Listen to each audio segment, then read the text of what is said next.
Hello students, welcome to the third and last part of lecture on public relations. In this lecture, we are going to talk about tools of public relations. First, let's talk about the word tool. What is the meaning of tool?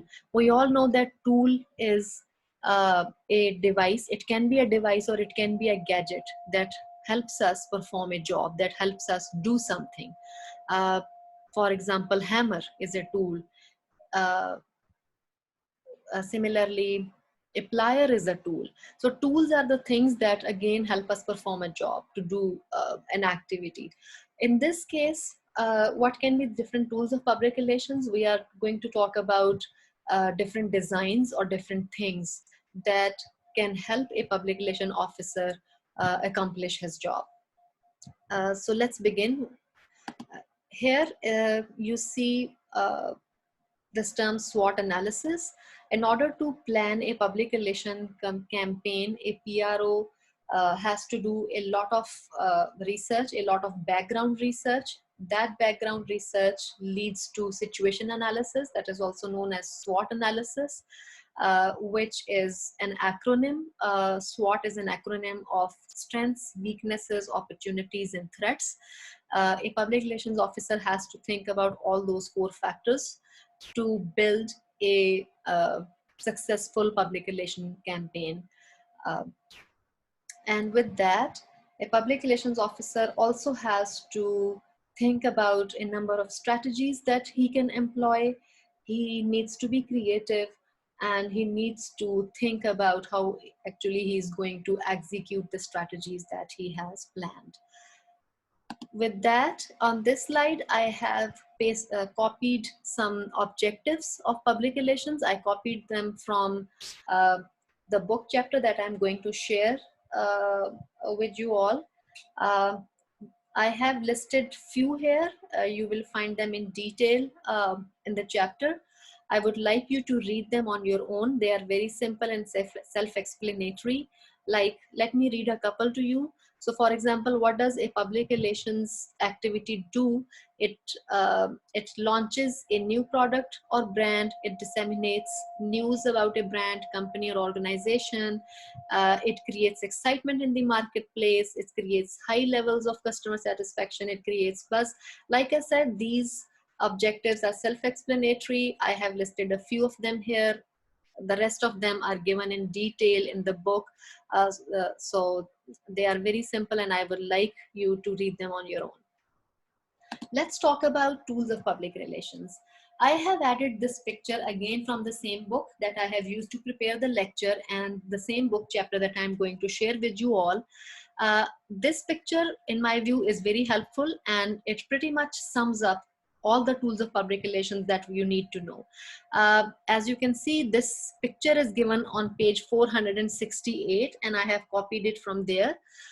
Just go over this picture and it will give you an idea of all these tools that we are going to talk about.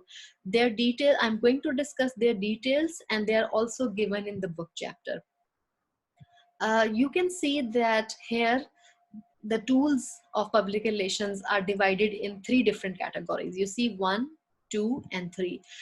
The first category is controlled media. The second category is uncontrolled media. Third and last category is semi-controlled media. Let's see what they are. Let's begin from controlled media. See the information in parentheses. It says company controls the use and placement. We say this to be controlled media because here the PRO or the company has control, some control or control to a greater extent on the content. That is why they are known as controlled media. We'll discuss them one by one and they will become clearer to you. Let's begin from house ads. A house ads is actually, it can come in any form through any medium. It can be a newspaper, a magazine, or a video clip. A company may prepare an ad or a promotional video or a promotional message for use in its own publication or programming. That is why they are called house ads. So you see, its example can be a national TV channel or a local TV channel. It broadcasts a promotional video of its forthcoming programs or of its forthcoming TV dramas. So that can be an example of house ad. Similarly, a company may publish a newsletter uh, to disseminate information about company's forthcoming policies, and so that all the employees get to know about the forthcoming plans and strategies. So that will be another example of house ad. Next example that you see in the picture is public service announcement. Uh, Again, I think here I can explain this with the help of example. You all know from your lecture on advertising what a public service advertisement is. Here we are saying public service announcement. Nowadays, you may have seen public service announcements related to coronavirus in newspapers, not only in newspapers, but also on radio and televisions. And you see in these announcements, they talk about the ideas of frequent hand washing, practicing social distancing, and these kind of things. And these sort of announcements and these sort of messages come from the government of Pakistan. Pay attention to the advertisement, printed advertisements, if you see them in newspapers. They come from government of Pakistan, and you see they are doing two functions. On one hand, they are creating awareness about the control of coronavirus in society. And on the other hand, they are promoting a goodwill about the Punjab government or the federal government, whoever gives the message that government is taking these measures to educate people about the control of virus. So in that sense, this is a tool for public relation that can be used. Let's move on to the third type here, under the heading of control media, which is corporate advertising. First, you need to understand that there is no attempt to sell a particular product in corporate advertising. I think its best example uh, can be Coca-Cola's partnership with ED Foundation that happened a couple years ago. I think that started in 2017, and then they did that again in 2018. So Coca-Cola did a partnership with ED Foundation, and they collected funds for charity.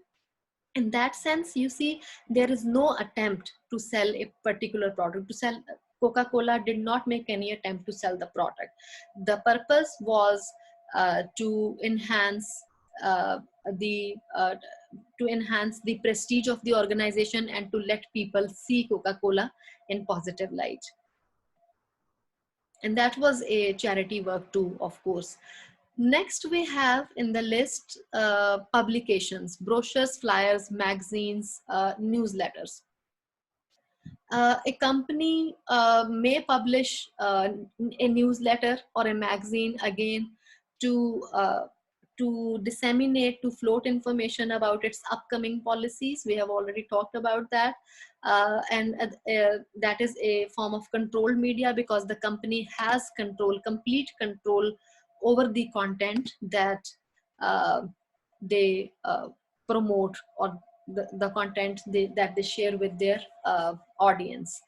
Annual reports, similarly, a company may publish an annual report, or may broadcast a video that gives details of annual performance or annual report. The purpose here is to encourage or to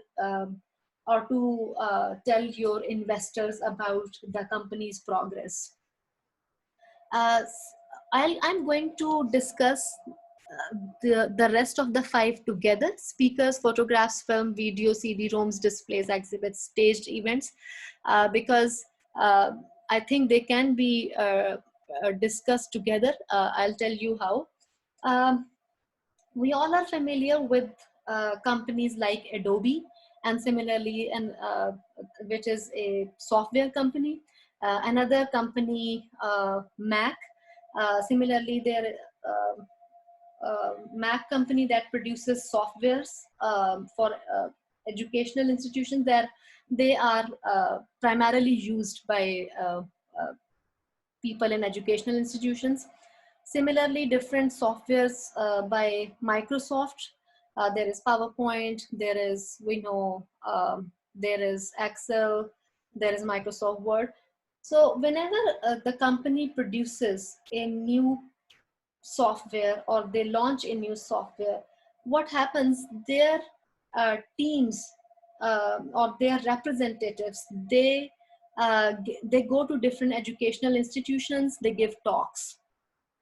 So you see, this is the role of speaker. Like a representative from a company goes to the audience, not audience, or you can say you kind of uh, arrange a situation wherein the company representatives give talks and promote not only companies' messages but also companies' products.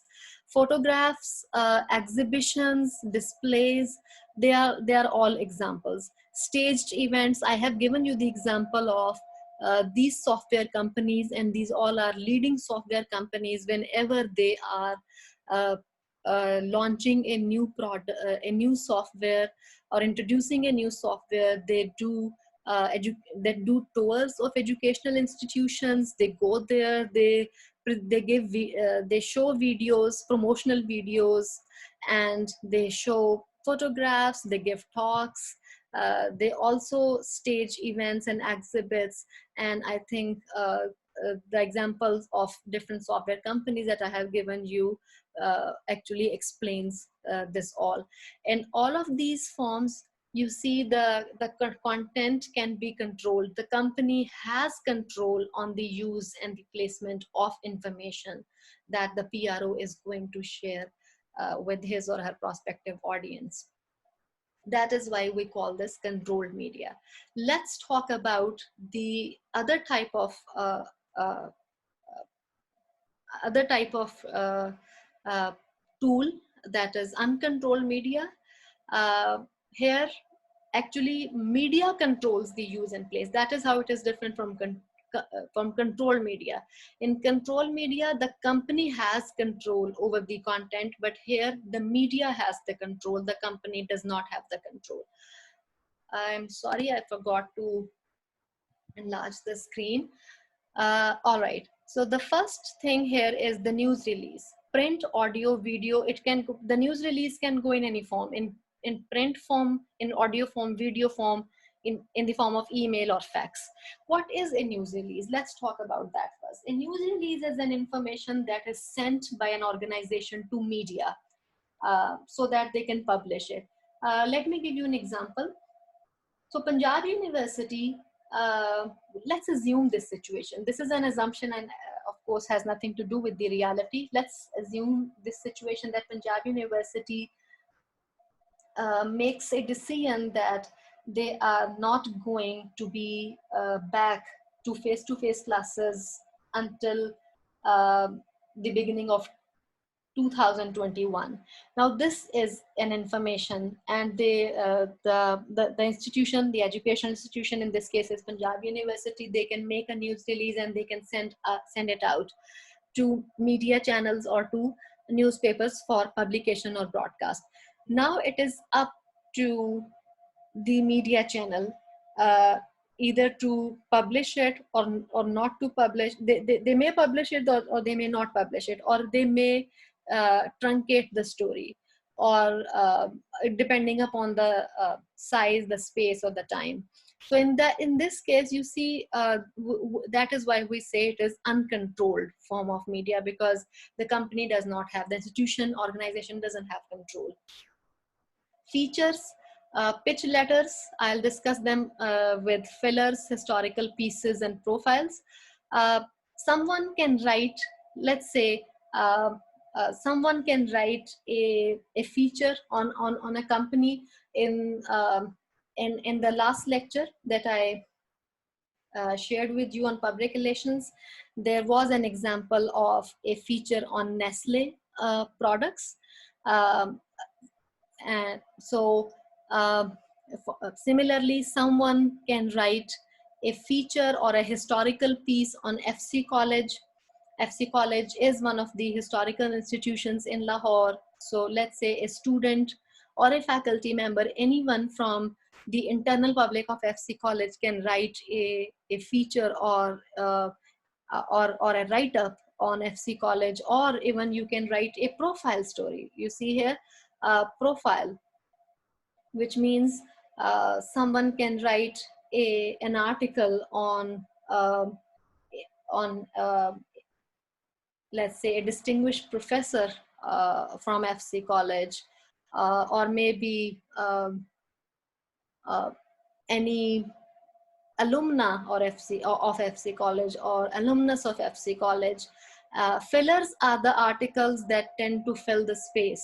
Again, it is a sort of write-up. So anyone can write in, these articles, these write-ups, and then send them to the newspaper organization for publication. They can also go in the form of uh, uh, like small videos. Again, it is up to the news channel, or it is up to the newspaper to select them or to reject them. Company or organization or a PRO does not have any control on them. That is why we keep saying that they are discussed under the heading of uncontrolled media. The fourth example here is the press conference and media advisory. Uh, well, media advisory basically alludes to a press conference. I am sure you all know what a press conference is. A press conference is a media event wherein a company's spokesperson actually invites journalists or media persons, and he gives them a presentation, and he then gives them this opportunity to ask him questions. This is essentially a media event. So in order to promote a product, or in order to promote an idea or a message, a company can or a company can arrange a press conference. But in a press conference is kind of some people have uh,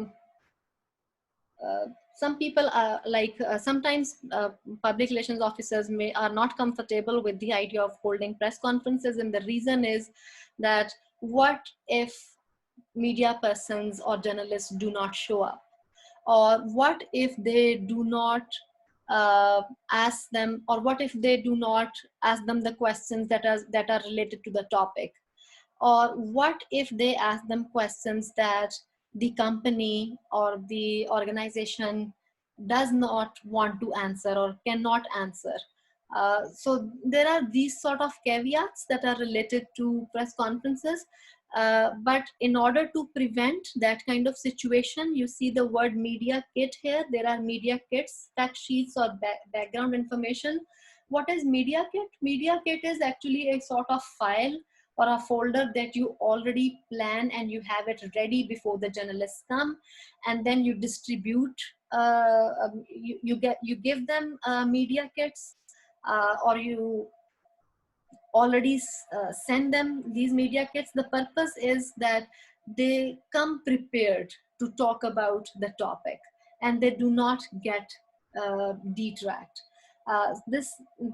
These media kits sometimes can be used to control that kind of situation. The next uncontrolled media that we are going to discuss here is media tours. You can ask media persons to do a tour of your organization. Let's say, again, we are assuming a situation. Let's say Punjab University begins a doctoral level program in the pharmacy department, and they claim that, well, this is the biggest program in the whole country, and they have fully equipped uh, labs and everything. And in order to promote their program, they can ask media persons to have a tour of the department, the labs, the infrastructure, and everything. Again, it is up to them if they want to do a tour and do the coverage, and they will do coverage with what angle, and if they will how much time they are going to spend and how much space they are going to allocate for the publication of such a story. So that is why it is a kind of situation that cannot be controlled, or the company does not have any control over that. Next is bylined articles, op-ed pieces, letters to the editor. Anyone from the company can write. You already know what is a bylined article. An article that comes with the name of the writer is a bylined article. Anyone can contribute an op-ed piece, a column, or a piece for the editorial page, or a letter to the editor. Again, it is up to the newspaper organization to select them or reject them. Uh, Talk and interview shows, and then public service announcements. Public service announcements is here. These are these are public service ads. I'm sorry, I think in my when I was talking about this, I said this is public service announcement, but actually this is public service ad. Well, public service announcements are different from ads in the sense that this essentially is a sort of promotional message. This too is a promotional message, but this is announcement, and media persons, company does not have any control. It's totally up to the media persons if they want to add this uh, to their content or not. Let's talk about the third and last category here, which is semi-control media. Why do we call it semi-control? Because there are some aspects that are in control, but there are things that are related to this category that cannot be controlled by the company, and the institution cannot do anything about it. The first you see here is electronic communication, websites, chat rooms. Now, just think about the examples that I shared with you in the last lecture. There were hyperlinks. When you go to those links, you will see that at the end there are comment boxes, there are chat boxes that are open for public. Anyone can go and write feedback there. And sometimes it can happen that people can talk about rumors, or people can give uh, people can misinform there. Feedback boxes are open for everyone to write. Sometimes people can spread rumors through that. Sometimes people can give bad or adverse remarks on internet related to a company. Now, these chat boxes are there. They stay there, and there is nothing a company can do about it. That is why internet, although it comes up with so many opportunities of spreading promotional messages, but it also has its negative effects. And one of them is that if anyone, it is open to everyone to give feedback on, and if anyone leaves a negative feedback, there is nothing one can do about it. Similarly, there are special events, sponsorships. There was the examples that I shared with you. There was an example from Nestle company that was sponsored content. Again, you see sponsored content in newspapers, and especially in the digital format. If they if you see them in the digital copy, you see people can leave negative adverse comments in the feedback box. Word of mouth is a form of information that passes from one person to another, and internet can actually create this sort of situation where a like a speculation, a rumor, or misinformation can spread easily. So that is why we keep saying that it is a semi-controlled form of tool of public relations. With that, we have finished our discussion on public relations. I highly encourage you, and I would like you all to read your notes in entirety, the book chapter that I'm going to share with you. And of course, if you have any question and if you would like me to repeat any part of the lecture, please do not hesitate to write me an email on firasatjabi@fccollege.edu.pk. With that, I hope you all stay safe, blessed, and healthy. Thank you.